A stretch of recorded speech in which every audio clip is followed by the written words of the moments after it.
Hello ladies and gents, and welcome to No Drama Just Movies Rapid Reviews.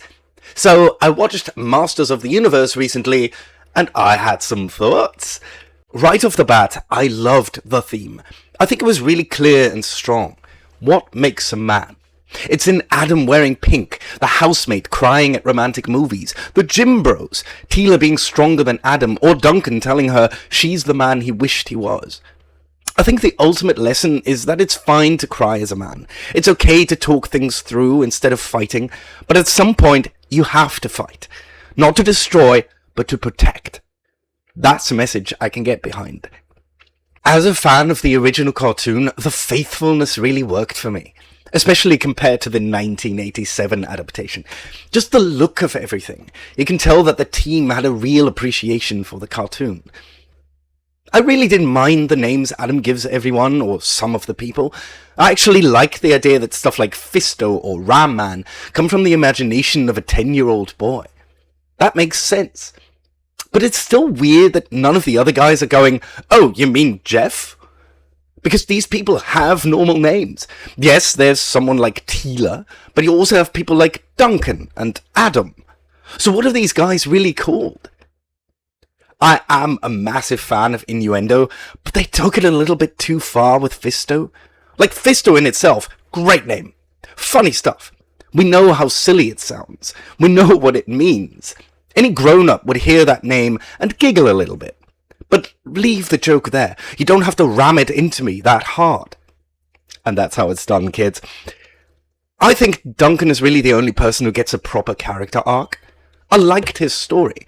It was very tragic and then triumphant. He's the king's man-at-arms and a hero in his own right. And then he fails, possibly for the first time.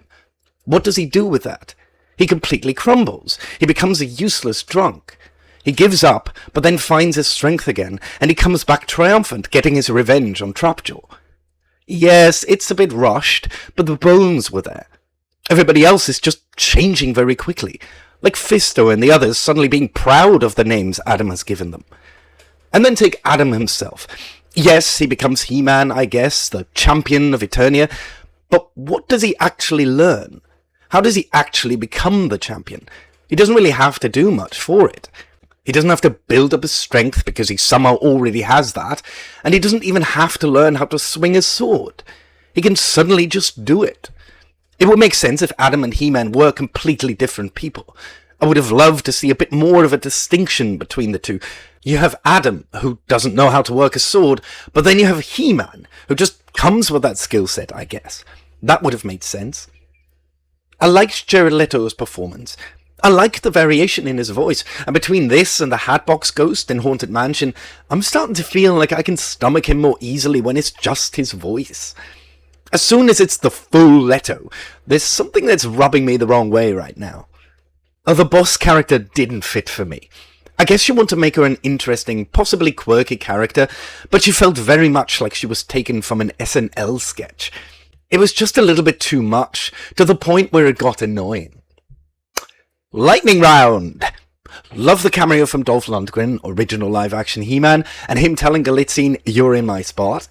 Evelyn was a bit wasted. Give us something to do, other than, I guess, be horny for pain. I love the joke of Adam about to get on the ship, having a go at some random people for not believing him. The humour strayed too far into bathos a lot, like the hero walk through the smoke, broken by everyone coughing. It's okay to let a cool moment just be cool, guys. Love the Duncan before the robot got shot. If you want me to feel for a robot, give it a human-like awareness and fear of its impending death.